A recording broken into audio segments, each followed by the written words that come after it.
Rogue Nation opens where the Ethan team are trying to stop the nerve gas flight of Syndicate and Mysterio's organization he is tracking. Ethan once again surprised everyone when he jumped on the plane and succeeded in preventing the gas from being transported.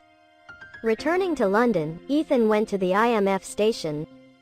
After receiving the message, Ethan realized that he had been trapped by Syndicate organization.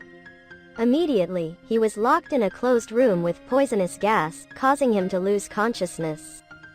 Elsewhere, Brandt is fighting against the director of the CIA when he always accuses the IMF of inefficiencies and proposes to assimilate with the CIA. Although Brandt has always cited the achievements of the IMF, it cannot be denied that they are always a source of potential threat, or at least always discovered very late. Returning to Ethan, he awakes and realizes that he is tied up in torture chamber. He sees a mysterious woman in the chamber, later revealed to be undercover Michigan 6 agent Ilsa Faust. Then a bunch of people come in to torture Ethan. Ethan realizes Yannick Winter, an ex-KGB agent who is known to many as the Bone Doctor with his terrible torture kit and skills. However, Ethan beats him to the ground with the help of the Ilsa. She then released Ethan and said that she would stay for her real mission. Ethan immediately called Brandt to report about Syndicate. But the IMF was merged with the CIA. CIA Director Alan Hunley always questioned Brandt and Ethan's teammates about his whereabouts, but no one said anything. 6 months on, Ethan has been trying to connect the clues and prepare for the hunt. At that time, CIA people came to bring him back but failed. Benji now became a CIA data processing officer. Suddenly, he received the invitation to the opera in Vienna, Austria, but before he could rejoice, he was called to the meeting room to conduct interrogation about Ethan. With his experience, Benji passed the test. That night when Benji went to the opera house in Austria to enjoy a concert, immediately realizing it was a signal from Ethan, Benji tried to be as careful as possible and Ethan finally made contact. In order for Benji to be safe, Ethan suggested that they should not meet and avoid Benji's activities as much as possible. Both discovered the location of the assassin from Syndicate. They attempted to assassinate the Austrian chancellor who was there. Ilsa Faust was also there and had a similar mission. Ethan quickly prevented the assassination from happening. The Austrian chancellor was immediately taken away. But the security team did not expect that the car contained a bomb and it exploded. Meanwhile, Ethan and Ilsa encountered and fled together until they both got into the car with Benji. The group was chased away by the Syndicate and forced them to leave Ilsa. Ethan and Benji then had a discussion about the Syndicate. Ethan was trying to keep Benji safe, but Benji always wanted to help Ethan. Fortunately, Benji was able to convince Ethan. The two then planned to go to Casablanca where Ilsa was hiding. Elsewhere, Ilsa returned to the Syndicate and met the leader, Solomon Lane, who gave Ilsa a direct mission. Ilsa then continues her new mission, which is to use Ethan and Benji to collect information. Ethan and Benji immediately go to Morocco to find Ilsa and learn the information of Solomon and the Syndicate. Ilsa reveals about the ledger containing all the names of Syndicate operatives. Currently it is kept the super secure computer. Previously, according to Ilsa, there was a thief who stole the ledger to threaten Solomon but then died and no one could know the password to unlock the secure computer. He sent Ilsa to break in and steal information. Ethan and Benji will join Ilsa in stealing to get all information about Solomon. To be able to hack into the computer, the group must overcome a security system with many types of security layers from fingerprints, retina scans and even gate scanning.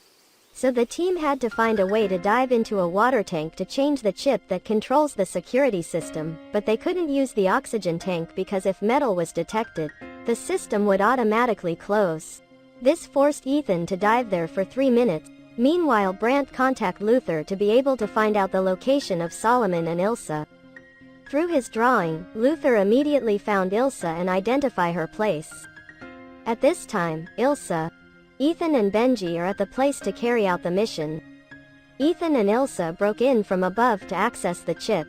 Benji broke in from the outside pretending to be an employee of the base. Ethan quickly dived in and needed a bit of luck to be able to replace the chip. But in exchange he couldn't get out in time because he ran out of oxygen, and fortunately Ilsa got down in time. After Ethan replaced the chip, Benji successfully bypassed the entire security system to steal Solomon's ledger, but while Benji showed to the group, Ilsa stole the ledger and escaped. Ethan and Benji chase but lose track and are approached by Syndicate, but fortunately, Brant and Luther are there in time and the group is reunited. As if all hope was lost, Benji informed him that he still had another copy. After stealing the ledger, Ilsa went to give it to her boss at MI6, Atlee, who secretly erased all the data and asked Ilsa to return to the Syndicate to continue her undercover assignment. Of course it was a trap. Ethan's group is having problems when they can't unlock the data in the ledger. They must have a fingerprint, a retina and a saying of the Prime Minister to be able to open it. Ilsa gave the ledger to the Syndicate leader but found that the ledger was empty, which made Solomon extremely angry and asked Ilsa to solve it. She and Ethan meet. Ethan understands the difficulty she is facing. While the two were talking, Benji was suddenly caught, causing the group to chase. Immediately once again Ilsa was trapped by Solomon himself. To take advantage of Ethan, he was called by Solomon and asked to hand over the USB to him or else Benji would have to die. Realizing that the situation was not good, Brant called Hunley to give information about Ethan because he realized that Ethan would rush to his death. All were present at the charity auction in Oxford where the British Prime Minister appears. Brant, Hunley and even Atlee asked to meet the British Prime Minister and report on the current situation about Syndicate. Immediately, the British Prime Minister was very surprised and questioned Atlee with ambiguity in the Syndicate project and Solomon Lane. He gave secret information about the two that made Hunley realize the truth behind the Syndicate's cover. At that time, Ethan officially revealed himself with the Atlee mask, controlled Hunley and injected the truth drug to the Prime Minister so that he could unlock the USB, to help Hunley confirm the information about the Syndicate. Ethan injected Atlee with truth medicine so he had to tell everything. After achieving his goal of unlocking the USB, Ethan memorized and destroyed the USB. He arrives at the rendezvous with Solomon and meets Ilsa and Benji again with a bomb on them. Ethan has threatened that if Benji's bomb explodes, Ethan will also die and no one can know what Solomon's ledger contains. After Benji was safe, both Ethan and Ilsa killed all of Solomon's henchmen and run away from him. Ethan then successfully lures him into the bulletproof glass room like he did to Ethan at the beginning of the film. It's over. Ethan says goodbye to Ilsa, but he always knows where to find her. As for Hunley, after learning the truth, he changed his mind and wanted to restore the IMF, and Hunley was also appointed IMF secretary.